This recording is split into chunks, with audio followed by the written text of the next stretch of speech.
So why is this called inside out? So the inside out tactic is not so much kind of the specific maneuver that we've been doing, like the Columbo tactic or, letting the other person build the roof, but it's kind of a frame of mind that we should have. It's an insight to help you maneuver confidently, even creatively sometimes in conversations. In a sense, you have inside information. Ooh, inside information. Always good, sometimes illegal, but that's only if you're trading and you're not a member of Congress. So you want inside information. You're in the know, but this inside information is about other people, especially the person that you're talking to, especially about yourself. To thy own self be true, and all men liars, and all that. So that you want to present that so that they'll eventually acknowledge, sometimes unwittingly. I don't really want to admit that, but it seems possible if you just pay attention. And we'll have a few examples here of what that means too. So this inside information here, this is. The idea here is this is something that everybody knows, right? Even though they may not be aware of it, right? And it kind of slips out, it sneaks out in their conversation. And if you listen carefully, you can hear it, right? And then you can, point that out to folks graciously, that kind of stuff, right? So, for instance, he starts off this chapter section here. He calls it manishness. So when I was growing up, being mannish was not a good word. In fact, you could mom would come and you'd be in trouble if you acted mannish, right?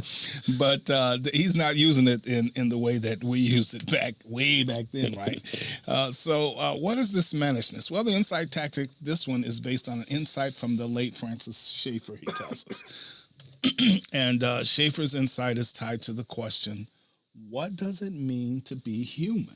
Right? That's the basic idea about what this one is all about. Right? So you might remember that name, Francis Schaeffer. Well, we talked to Nancy Piercy, who actually studied under Francis Schaeffer at Libri in Switzerland. And so if you want to do that, I believe that's episode 69 from our previous episode. So feel free to check that out.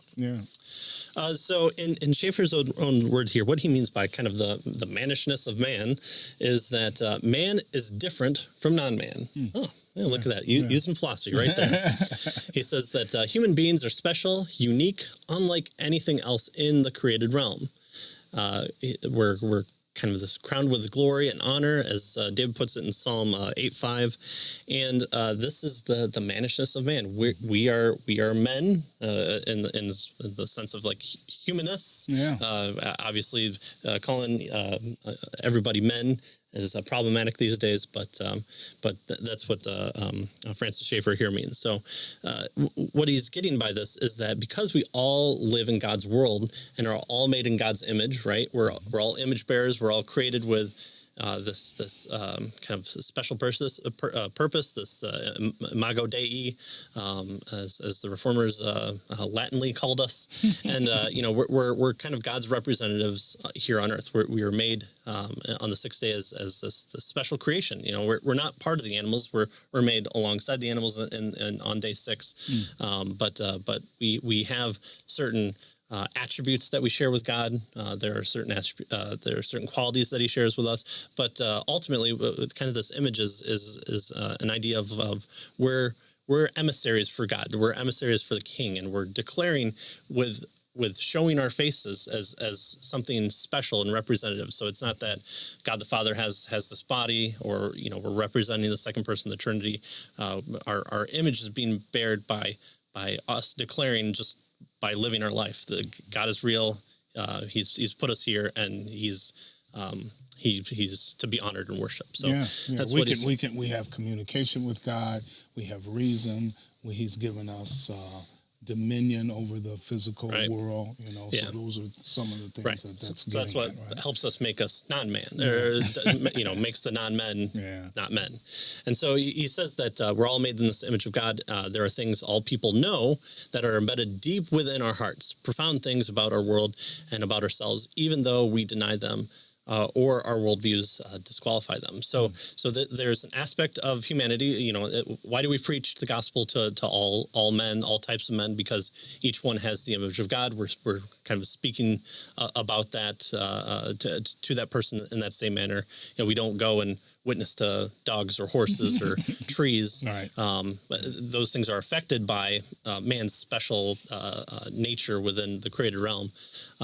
And when you get to the new covenant, God removes the heart of stone and replaces it with a heart of flesh, and He writes the law on our hearts. And so we also have a sense of guilt and a consciousness that we can listen to or not listen to. Right. So we're moral agents. Yeah, Romans 1 talks about this, that even people that don't have the capital L law of Moses, that they still have an idea of justice and right and wrong and morality. And so that's kind of what we're appealing to here in what Francis Schaeffer is saying. So sometimes people will talk about things as,